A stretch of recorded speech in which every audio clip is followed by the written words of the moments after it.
What's up guys and welcome back. As many of you already know, I'm doing a GPU roundup for World of Warcraft patch 8.1, but it's gonna take a couple of weeks or 3 weeks or maybe more. Before that, I'm going to share with you the full benchmark for this card, the EVGA RTX 2060.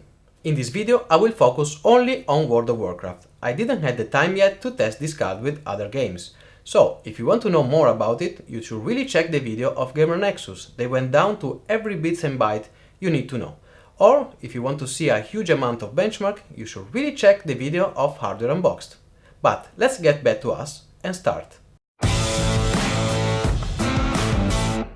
For this test, I'm using my standard benchmarking setup, the Core i9 9900K with hyperthreading disabled. It seems that World of Warcraft doesn't like too much the hyperthreading, so the best configuration is the 9900K with hyperthreading disabled or a Core i7 9700K. I have overclocked the CPU to 5.2 GHz in order to avoid or to limit all the bottlenecks. To have a reference, I'm using an RTX 2080, which at the moment of this video have a street price of 739, is more than double of this 2060.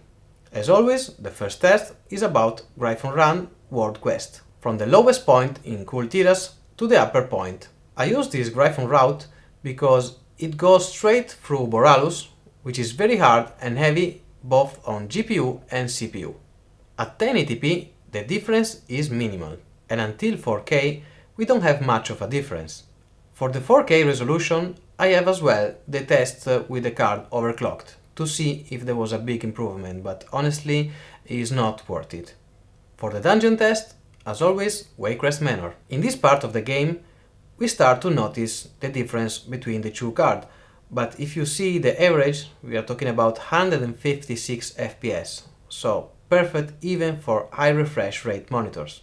At 1080p wide resolution, we have kind of a weird result, but I double check, triple check everything, and this is the numbers. So apparently the RTX 2080 doesn't like too much wide resolution, and the 2060 performs very good at this resolution. In QHD we have again good numbers, so if you have a high refresh rate monitors, this card will do just perfect. QHD wide, more or less the same situation. In 4K we start to see a big impact between the two cards, but unless you have a 4K 144Hz display, you won't notice anything, even if we have like 20 FPS less in the 1% low. I was able to do rise, battleground, everything with this card without noticing any issue at all.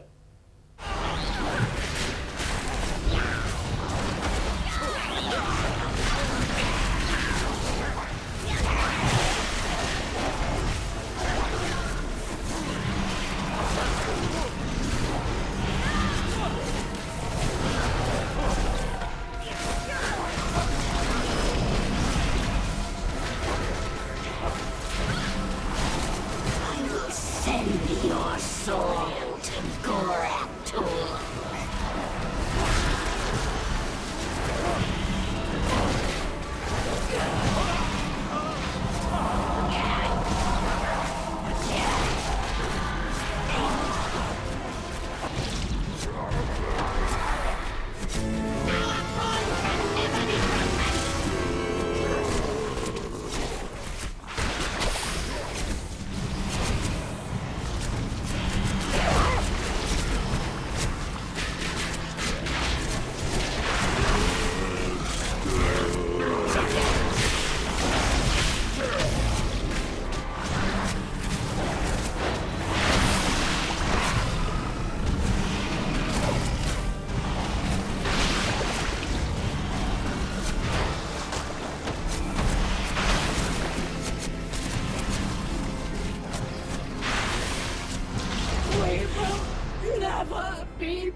For the right benchmark, I'm still using ULDIR as base, but I will test the new one as soon as I can.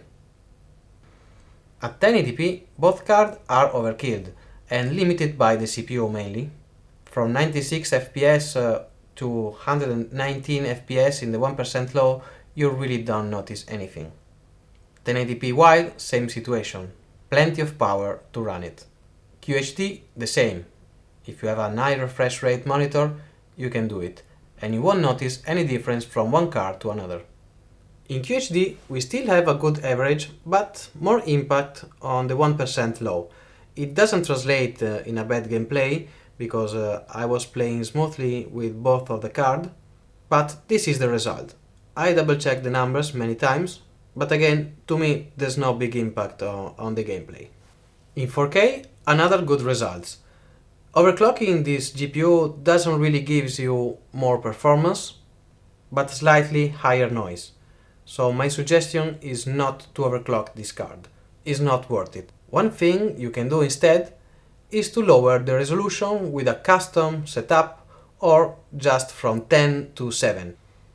I tried to play in 4K at quality 7 and the frame rate was always above 100 FPS. If you have a 4K high refresh rate display, you can still use this card by lowering a bit the quality details or make a custom profile.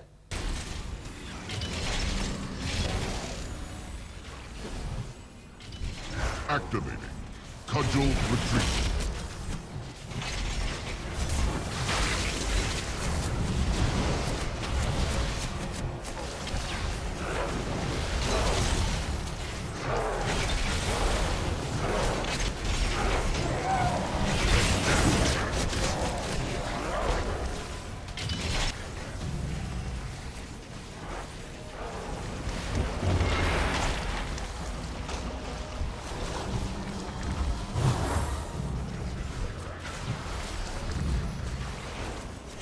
Deploying Cudgel.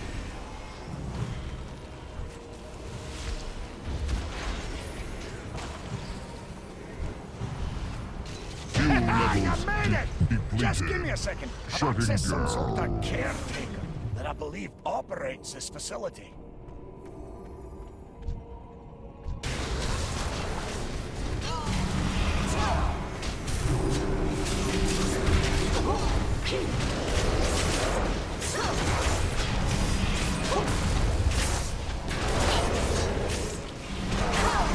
Surgical field engaged. Preparing samples for study.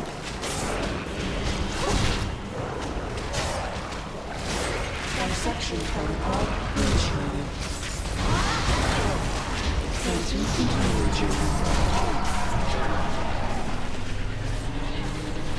Testing bacterial resistance to external heat.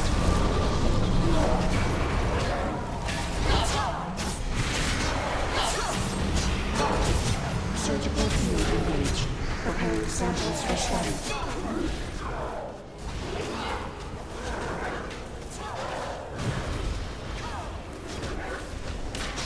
Dissection protocol initiated. System restored. Levels return to secure thresholds. Aye, that did it. This technology isn't all that confusing if you have a knack for it. Facility systems compromised. Proceed with caution. As we have just seen, this card is a little monster, and even with a small form factor, the card managed to stay quiet with the fan at 50% and a temp around 75 degrees, even in 4K. I'm very happy with the thermals of the card, but to make it possible, they raised the height from 2 slot to 2.5 free slot. So if you plan to use this card in a mini ITX system, you may not be able to do it because of the height. So you need to find a proper chassis, which I'm about to do, and I would like to do a build with this card in a mini ITX form factor. If you check the other card, the 1060 is more or less similar in dimension, but as you can see, the height is different.